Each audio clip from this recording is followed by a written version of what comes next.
at the end of the programs, we would have students come up to us and they would ask us, what specifically can I do to help my classmates?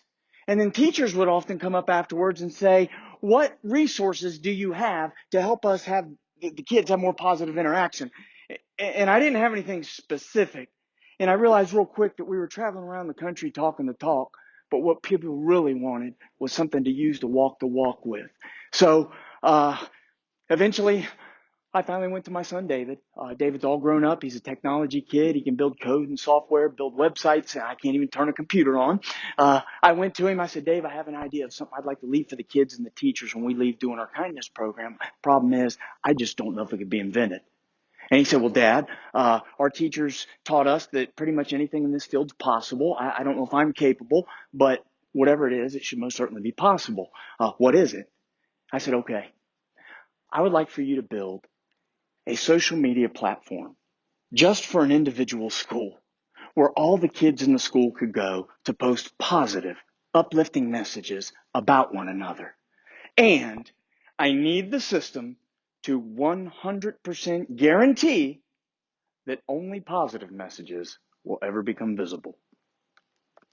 And he looked at me like, yeah, that's impossible. I said, well, wait, buddy, there's one more thing I wanted to do. I would like it built so that if a student does post a positive message about someone else, I want it so that the student writing the message doesn't get any credit for it. They don't get any likes, any shares, retweets, reposts, recognition, nothing. If they want to do that, they can use regular social media right now. But if they use this system, they're going to do it for one reason only, just to help someone else. He looked me dead square in the eye and he said, Dad, do you think kids would even do that? I said, I don't know, but I bet with the right teachers leading them, they might. He said, okay. Took him 2 years. He coded, tested, we sent it out, brought it back, restructured it, took teacher input, and by the end of last summer, he finally created and released YouUplift.com. And here's how it works. It provides your school with a digital form where anyone in the school can go to post positive, uplifting messages about anyone else in the school. You could actually go in there and post as many positive, uplifting messages as you want about as many people as you want, and nobody will ever know who it's coming from. If a student were willing to do this and write a message about a classmate and hit the submit button, the message then goes to any teacher in the school who would like to participate. Could be one, could be multiple, and it comes to their email inbox. And the teacher just looks down at the message to verify that it is positive because we don't want anything negative showing up. And if it is, the teacher just clicks a button. If the teacher clicks a button on that student's message, the message automatically goes into the software. It gets your school colors, gets your logo, and it puts it into a rotating display so everybody can see the messages as they're coming through. It looks something like this. The most common type of message that comes through the system are kids saying things about their classmates. By far, that's what comes in the most. However, what started happening as well, we didn't know this was going to happen. A lot of kids started submitting anonymous messages about their teachers. But it doesn't have to be a message. It could be a picture, a quote, even one of those animated GIFs. And then all the messages are put into a URL link automatically for you so that the school can put the messages wherever you want to rotate through for everybody to see. A lot of schools have monitors in the classroom, in the hallway that they're using. A lot have put it on their website so the kids can interact after school. But by far, the schools that have had the highest participation rate are the schools that have put up a smart TV in the cafeteria. Because the system automatically updates every 10 minutes with new approved messages, and they just keep rotating through. And so anyway, when we were creating this for that 2 years, and we were telling everybody what we hoped would happen and what it would do, everybody told us this would never work. They said, number one, David will never figure out how to code something like that. And number two, if he does, kids wouldn't do that for each other.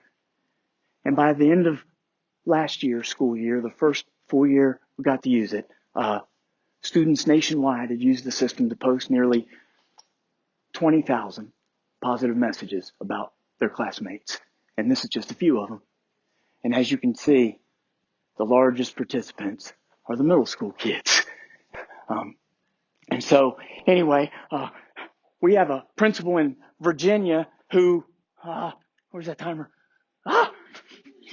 We have a principal in Virginia whose kids started using the platform, And they came up to her after a while and begged her, asked her if they could start doing Message Mondays. They all have tablets. So every Monday morning now in homeroom, they take about 5 or 10 minutes. Everybody writes messages about each other, and they end up showing up for them. We have a high school principal in Illinois does the same thing, sort of. They have character education classes once a week. They call it Thoughtful Thursdays, and for the first 5 to 10 minutes of that class every week, they all do the same thing. We have a 4th grade teacher in Indiana who actually picks one student every Friday in the class, and everybody else in the students writes messages about that kid that week. So anyway, our intent was always to make the platform 100% free for anybody who'd be kind enough to let us come share our Silent Strength program with them. And we still do that. But what happened was people using the platform started sharing it with their colleagues and telling people about it, and word got out. Then it ended up on NBC News, and we had about 57 more schools sign up the last few weeks, and we couldn't keep up with the tech support. So in a lot of schools, they have their own kindness system. They might not need us to come in to talk to their kids, or maybe it's too far away, but they wanted to use it. Just in order to cover the expense of the tech support we were not anticipating. There is a small subscription fee. We hope it's very reasonable, but we want you to know that everybody at the AMLE conference, please tell anyone else outside the room if they want to.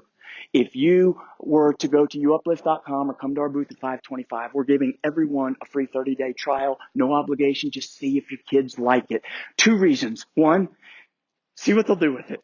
Number 2, most of you in here have technology people in your school, and they know how to write code and do software themselves. And if you take this back to them, they may be able to figure out how to code something very similar, and you won't even need us at all. Because it's not about using our platform. It's about using the concept. Because what a lot of people just didn't believe, that kids really do enjoy uplifting one another.